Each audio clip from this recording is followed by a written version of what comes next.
J'ai posé la salade sur la table, ma belle-mère a dit, les domestiques ne mangent pas avec la famille. Alors je l'ai regardé dans les yeux et j'ai dit, je possède tout ce complexe.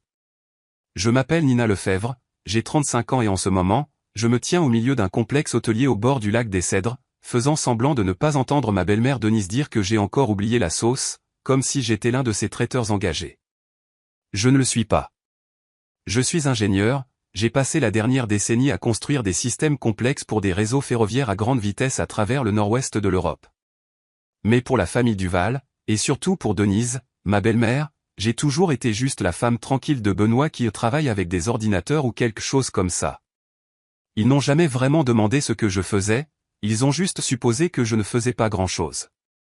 Je suis habitué à être invisible lors de ces retraites familiales. Chaque été, ils se réunissent dans ce même complexe hôtelier, un lieu luxueux niché entre les forêts de pins et le lac, avec des lustres en cristal et des cheminées qui sentent le vieil argent. Et je me présente, souris poliment et essaie de ne pas le prendre personnellement quand personne ne se souvient que je ne mange pas de porc, ou que j'ai déjà apporté la salade, ou même que j'existe.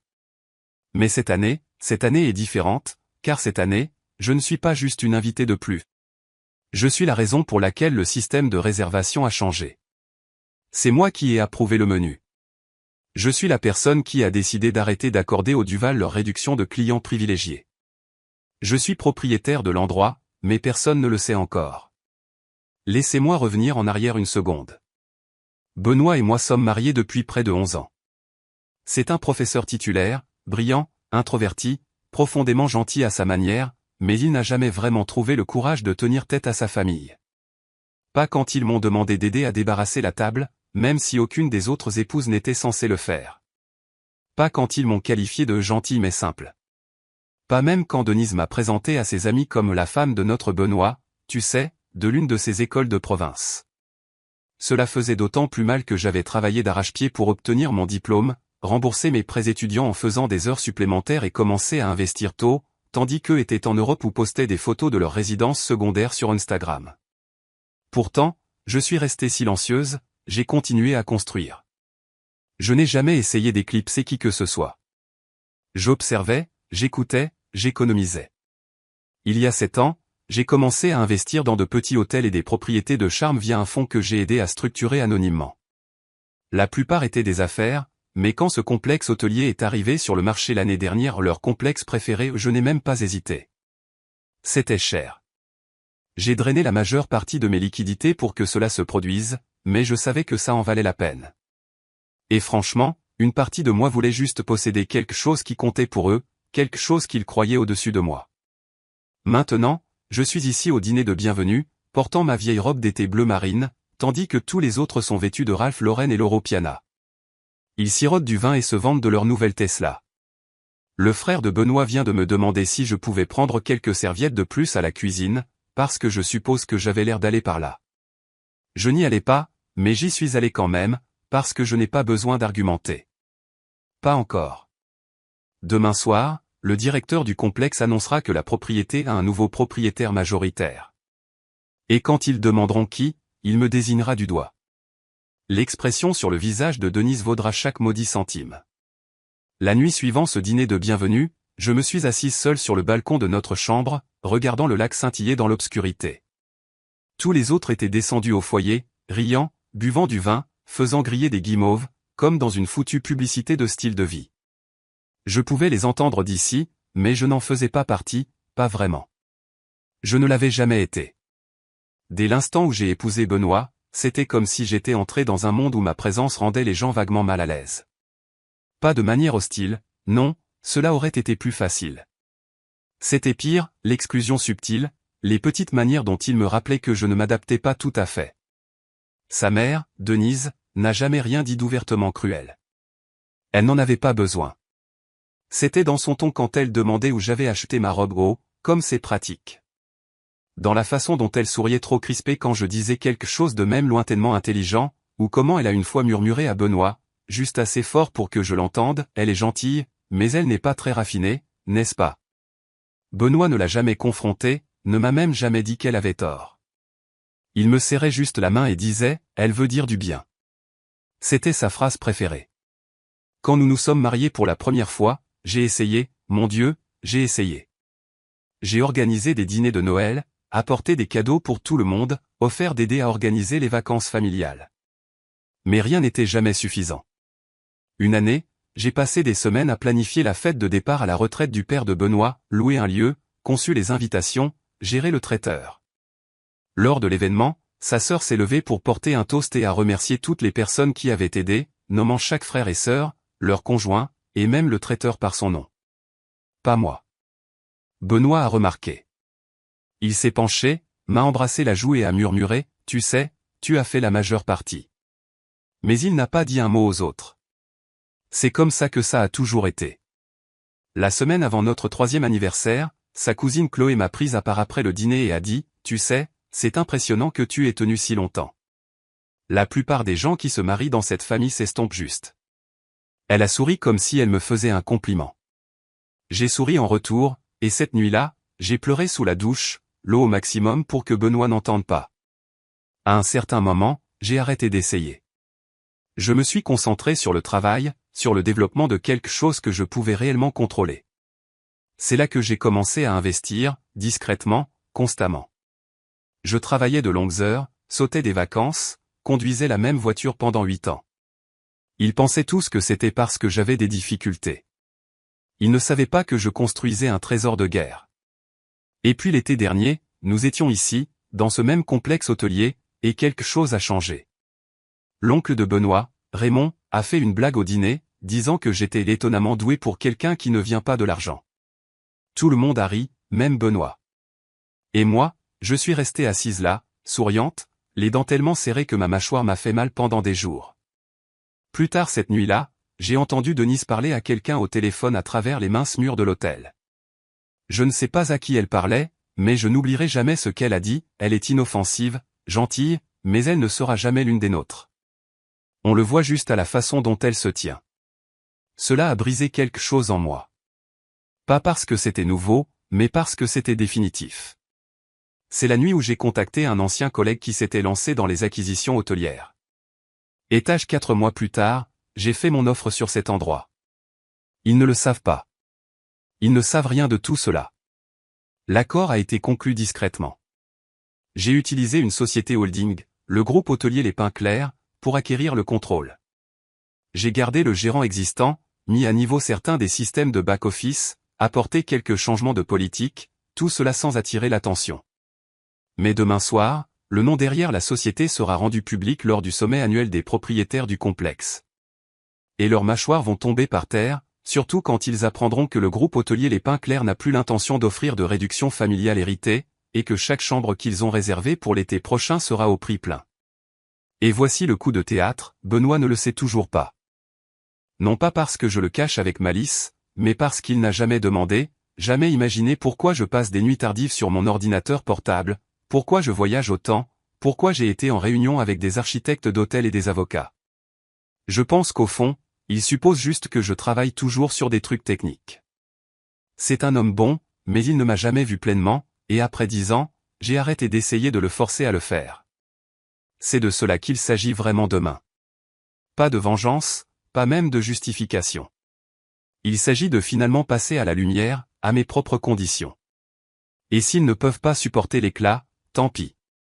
Le matin a commencé comme tous les autres de ce voyage, mimosa au bord du lac, Bénédicte dressé comme de l'art, et une table pleine de Duval se coupant la parole comme s'ils auditionnaient tous pour une émission de télé-réalité que personne n'avait demandé. Je me suis assise au bout de la longue table, remuant tranquillement mon café, pendant que Sophie, la sœur de Benoît, se plaignait de la façon dont le service ici avait sérieusement décliné depuis l'été dernier. Les autres ont renchéri, enchaînant comme si c'était un sport. La fille de l'enregistrement a eu le culot de me demander à nouveau ma pièce d'identité, a dit Chloé, jetant ses cheveux par-dessus son épaule comme si elle donnait une déposition. Et ne me parlez même pas du voiturier, a ajouté l'oncle Raymond, le gamin m'a pratiquement accusé d'avoir volé ma propre voiture. Je n'ai rien dit, j'ai juste siroté. Puis Sophie a dit quelque chose qui m'a fait serrer un peu trop fort la poignée de ma tasse. Honnêtement, ça me manque quand cet endroit était encore familial. On voyait qu'il s'en souciait. Maintenant, c'est juste une autre corporation sans visage qui essaie de faire semblant d'être chic. Benoît a acquiescé, complètement ignorant. Oui, j'ai entendu dire qu'une société holding l'avait acheté. Plus d'âme, juste des politiques. Plus d'âme, n'est-ce pas? Cette corporation sans visage avait amélioré le système de sécurité, amélioré les avantages sociaux des employés, remplacé les unités de climatisation moisies dans la moitié des cabanes et installé un système de filtration du lac que les anciens propriétaires avaient ignoré pendant des années. Mais bien sûr, faisons semblant que c'était mieux quand le gérant distribuait du rosé gratuit aux familles riches juste parce qu'elles existaient. Ce qui m'a vraiment achevé, c'est que Benoît n'a même pas scié, n'a pas senti l'ironie. Il n'avait pas une seule fois demandé pourquoi j'avais été en appel Zoom toute la semaine, pourquoi je disparaissais chaque soir après le dîner pour arpenter la propriété avec un presse-papier. Cela ne lui était tout simplement pas venu à l'esprit. Il ne leur est jamais venu à l'esprit à aucun d'eux que je puisse être réellement importante ici. Je pensais que c'était le pire, jusqu'au dîner de cette nuit-là. La famille s'est réunie dans la salle à manger privée. Denise l'avait bien sûr organisé et avait insisté sur le code vestimentaire, formel mais chic de complexe, quoi que cela veuille dire. Je portais une robe fourreau bleu marine que j'avais achetée en solde l'hiver dernier, associée au même talon nude que j'avais porté pour l'obtention de mon diplôme universitaire. Denise m'a regardé de haut en bas comme si elle inspectait un canapé qu'elle pourrait retourner. Nous n'avions même pas atteint le dessert avant que la conversation ne tourne à nouveau autour de la gestion du complexe. Je veux dire, qui rénove la terrasse de la piscine en août, a dit Sophie. C'est comme s'il n'avait jamais géré une propriété auparavant. Un dirigeant de la technologie l'a probablement acheté comme passe-temps, a ajouté Marc, le cousin de Benoît. Il pense que posséder un complexe hôtelier, c'est comme gérer une application. J'adorerais parler à la personne qui gère les choses, lui donner un vrai aperçu. Benoît s'est penché et m'a murmuré, peut-être devrions-nous laisser un commentaire? Ça pourrait être utile. Je n'ai même pas répondu.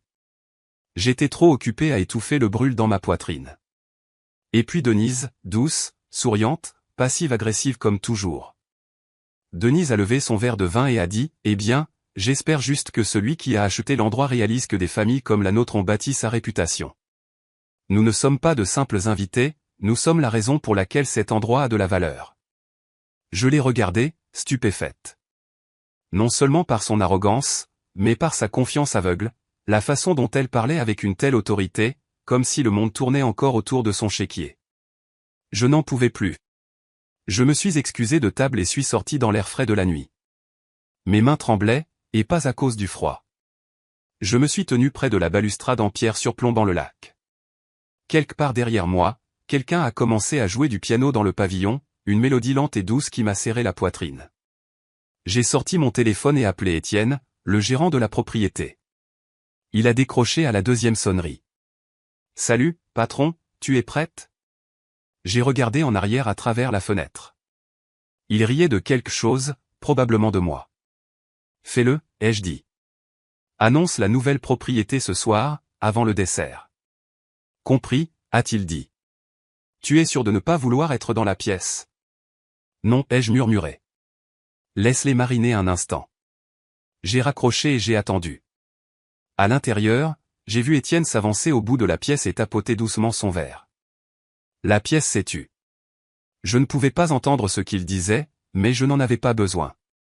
Je connaissais le script, dans le cadre de notre transition vers la nouvelle propriété, nous sommes honorés de vous annoncer que le groupe hôtelier Les Pins Clairs a récemment acquis le contrôle total du complexe, et ce soir, nous aimerions rendre hommage aux propriétaires sans qui rien de tout cela n'aurait été possible. Je suis rentré juste à temps pour entendre la fin, Madame Nina Lefebvre. Le silence était assourdissant. Je suis entré lentement, mes talons résonnant sur le parquet. Toutes les têtes se sont tournées. Sophie a laissé tomber sa fourchette. La bouche de Chloé est littéralement tombée. Le verre de vin de Denise s'est incliné et a débordé sur la nappe blanche, mais elle ne l'a même pas remarqué. Benoît m'a juste regardé comme s'il ne m'avait jamais vu de sa vie. Je l'ai regardé droit dans les yeux. Tu voulais laisser un commentaire, Benoît, ai-je dit calmement. Je serais heureuse de me le transmettre. Avez-vous déjà vu une table entière de personnes se figer comme si elles venaient d'être surprises à dire du mal de leur patron, pour ensuite réaliser que leur patron était assis à 2 chaises d'elles pendant tout ce temps? Multiplier ça par 10, ajouter du vin, saupoudrer d'un sentiment d'exclusivité générationnelle. C'était la salle à manger après qu'Étienne ait annoncé mon nom. La tante de Benoît s'est littéralement étouffée avec sa tarte au citron. Marc a laissé tomber son téléphone. Je crois que quelqu'un a dit, attends, elle? comme si je n'étais même pas dans la pièce. Et Benoît, il m'a regardé comme s'il ne savait pas s'il devait être impressionné, trahi ou juste embarrassé de ne pas savoir. Honnêtement, je ne pense pas qu'il ait décidé avant le dessert. Je ne me suis pas rassis. J'ai marché directement jusqu'au bout de la table, à la place habituelle de Denise, et j'ai pris le microphone qu'Étienne avait laissé. Mais on ne tremblait pas. Je les ai regardés chacun lentement, délibérément, et puis j'ai souri. Ne vous inquiétez pas, ai-je dit. Vous êtes toujours les bienvenus ici, comme tout le monde maintenant. Silence de mort. Plus de surclassement gratuit, plus de réservations en coulisses, plus de réductions pour être un Duval. Plus maintenant. J'ai tendu le micro au pianiste, me suis retourné et suis parti avant que quiconque puisse se ressaisir suffisamment pour feindre un applaudissement poli.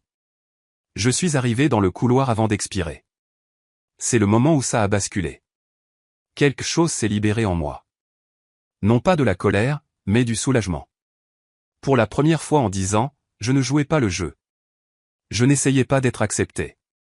Je ne me diminuais pas pour que quiconque se sente à l'aise. Et ça faisait un bien fou. Le lendemain matin, j'ai sauté le brunch familial habituel. Je les ai laissés transpirer. Au lieu de cela, j'ai parcouru le domaine avec Étienne, presse-papier en main, vérifiant les nouvelles améliorations au bord du lac. Le personnel me croisait avec des hochements de tête respectueux. Les clients souriaient et saluaient. Le complexe se sentait vivant d'une manière qu'il n'avait jamais eue quand j'étais juste la femme de Benoît. Vers midi, j'ai reçu le premier texto de Sophie, « Hey, on peut parler ?»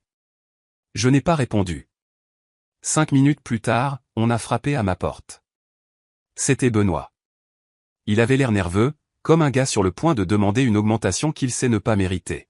« Nina, a-t-il commencé ? On peut ? Je veux dire, tu vas bien ? » Je l'ai regardé un instant. Ce n'était pas une mauvaise personne, c'est ce qui rendait les choses plus difficiles. Tu n'as jamais demandé, ai-je dit simplement. Pas une seule fois. Il a cligné des yeux. Demander quoi ? Ce que je fais ? Pourquoi je travaille tard ? Où je vais quand je voyage ? Tu n'as jamais demandé. Je ne pensais pas en avoir besoin, a-t-il dit, comme si cela expliquait tout. Exactement. Je n'ai pas pleuré. Je n'ai pas crié. J'ai juste laissé le silence s'installer entre nous jusqu'à ce qu'il parte. Ce soir-là, il y avait un petit cocktail pour les clients historiques, une formalité que j'avais envisagé d'annuler jusqu'à ce que je réalise que je n'avais pas à l'annuler. Je pouvais la réorienter. Alors je l'ai fait. La pièce était pleine de gens vêtus de leurs plus beaux atours de créateurs, tenant des flûtes de champagne et chuchotant à propos du nouveau propriétaire, comme si je n'étais pas sur le point d'entrer. J'ai attendu qu'il soit au milieu d'un toast avant de m'avancer. « Bonsoir » ai-je dit dans le micro. Certains d'entre vous me connaissent déjà. Certains d'entre vous pensaient me connaître. Rire poli, regard nerveux. J'ai passé à la deuxième diapositive sur l'écran derrière moi, un rendu aérien de l'expansion à venir du complexe. Nous allons ajouter de nouvelles cabanes, un centre de bien-être et un quai pour des programmes de kayak communautaires, le tout financé par une nouvelle initiative, le Fonds des femmes Duval. La mère de Benoît, Denise, a tendu l'oreille au son de Duval, supposant probablement que c'était une sorte d'héritage familial. Je me suis tourné et les regardé droit dans les yeux. Il porte le nom de ma mère, Cécile Duval. Elle a nettoyé des chambres de motel en Bretagne pendant 16 ans, m'a élevé seule et m'a appris que le respect se gagne, il ne s'hérite pas. Le sourire de Denise est tombé comme un rideau. Et puis est venu le coup de théâtre. J'ai basculé sur la dernière diapositive. De plus, ai-je ajouté nonchalamment, à partir de la saison prochaine, nous réexaminerons tous les partenariats de propriétés privées existants, y compris les propriétés de vacances actuellement louées dans le cadre d'accords familiaux à long terme. Je n'ai pas eu besoin de le dire à voix haute. Il savait que l'oncle de Benoît, Raymond, possédait 2 de ces cabanes, louées à des tarifs préférentiels depuis les années 90. Sophie en avait une sous le nom de son mari. Les parents de Chloé avaient toute une aile qu'ils sous-louaient à profit. Et maintenant, je contrôlais chaque renouvellement. Je les ai remerciés d'être venus, suis descendu de scène et suis passé juste devant eux tous. Marc a essayé de m'arrêter. Non, attends, on peut parler ? Bien sûr, ai-je dit en faisant une pause. Vous pouvez prendre rendez-vous via le service client, comme tout le monde. Maintenant, 3 jours après le cocktail, je me suis assise seule sur le quai au lever du soleil, café à la main, regardant l'eau. Elle était calme, immobile, comme si elle avait retenu son souffle, tout comme moi pendant des années, et la laissait enfin s'échapper. Mais le complexe n'était plus calme. Plus maintenant. Dès midi le lendemain, ma boîte de réception était un champ de bataille. L'oncle de Benoît, Raymond, avait envoyé 2 fois une demande amicale pour prolonger son bail préférentiel. Sophie m'avait envoyé un mémo vocal avec le mot malentendu utilisé 5 fois séparément. Et Denise, Denise a laissé un message vocal que je n'ai écouté qu'une seule fois parce que sa voix semblait forcée à travers un sourire assez aiguisé pour couper du verre. Nina, chérie, je pense que tout cela est devenu un peu dramatique, tu ne trouves pas? Nous sommes de la famille, nous pouvons arranger les choses, de femme à femme, n'est-ce pas? La même femme qui m'avait un jour demandé à Thanksgiving si j'avais envisagé de prendre des cours de maintien, puisque les ingénieurs ont tendance à se tenir mal. Mais je n'étais plus en colère. J'étais précise. À la fin de la semaine, j'ai fait examiner par mon équipe juridique chaque contrat de location de cabane, y compris la sous-location illégale que Sophie faisait en douce depuis des années. Elle avait gagné plus de 40 000 € en louant sa cabane familiale privée pendant les hautes saisons et n'en avait jamais déclaré un sou. Nous n'avons pas poursuivi l'argent. Nous avons poursuivi les dossiers fiscaux. 2 semaines plus tard, elle a reçu une demande d'audit formelle de l'État. Je n'ai pas dit un mot. J'ai juste transféré ses coordonnées à un très bon expert comptable. L'oncle de Benoît, Raymond, n'était pas loin derrière. Son bail de cabane avait expiré depuis longtemps, et il utilisait des accords en coulisses pour le maintenir. Je ne l'ai pas révoqué purement et simplement. Je lui ai donné 30 jours pour déménager et j'ai confié l'emplacement à une organisation à but non lucratif qui sert les vétérans handicapés et leurs familles. Ils ont emménagé début juillet. Et Denise. Oh, Denise a eu son compte aussi. Elle s'est présentée à l'improviste un après-midi, portant des perles de désespoir, essayant d'avoir un mot discret dans mon bureau. Je l'ai laissé parler pendant 5 minutes de l'importance de sauver les apparences, de ce que les gens penseraient, de la façon dont cela rejaillissait sur Benoît. Quand elle a fait une pause, s'attendant à ce que j'acquiesce ou sympathise, j'ai simplement ouvert le tiroir de mon bureau et lui ai tendu l'enveloppe que j'avais préparée depuis des jours. À l'intérieur, des photos, des emails et des déclarations notariées de 3 anciens employés qu'elle avait harcelés au fil des ans, des femmes de ménage, des hôtes, des stagiaires. Elle avait qualifié l'une d'elles de petite chose insolente par écrit. J'avais discrètement réglé les 3 affaires après avoir acquis la propriété et émis des excuses formelles. Mais maintenant, avec elle debout devant moi, je lui ai dit que j'avais préparé un communiqué de presse si jamais elle essayait de se poser en victime publiquement. J'ai clairement indiqué que ce n'était pas une menace, c'était la vérité. Elle est partie en tremblant. Et Benoît. Il ne m'a jamais combattu, pas une seule fois après la révélation. Il a sombré, remettant tout en question. Pas seulement moi, mais lui-même, ce qu'il avait manqué, ce qu'il n'avait pas demandé. Nous avons eu de longues conversations douloureuses dans les semaines qui ont suivi. Il y a eu des larmes, du silence, des regrets. Au final, je lui ai dit quelque chose que je n'avais même pas pleinement réalisé avant de le dire à voix haute, je n'ai pas épousé cette famille pour être accepté. Je suis resté parce que j'espérais qu'un jour tu me verrais, pas seulement que tu te tiendrais à mes côtés. Mais maintenant, je n'ai plus besoin de ça, parce que je me vois moi-même, et c'est suffisant. Il a déménagé discrètement un mois plus tard. Nous ne sommes pas ennemis, mais nous ne sommes plus partenaires. Et cela a fait moins mal que je ne l'aurais cru. Parce que j'ai récupéré tout ce qu'ils ont essayé de réduire en moi. La fille tranquille qui souriait et faisait la salade. Elle possède la table maintenant. La vérité est que parfois, vous n'obtenez pas de résolution sous la forme d'excuses. Vous l'obtenez sous la forme de pouvoir. Un pouvoir tranquille, mérité, indéniable. Et une fois que vous l'avez, une véritable force intérieure, construite par soi-même, personne ne peut vous la reprendre. Si vous avez déjà été sous-estimé, mis de côté ou fait sentir petit dans votre propre histoire, j'aimerais savoir comment vous avez inversé la tendance. Partagez votre histoire dans les commentaires. Qui sait, quelqu'un pourrait avoir besoin de la lire. Et si cette histoire vous a touché de près, vous savez où se trouve le bouton d'abonnement. J'ai d'autres histoires à raconter.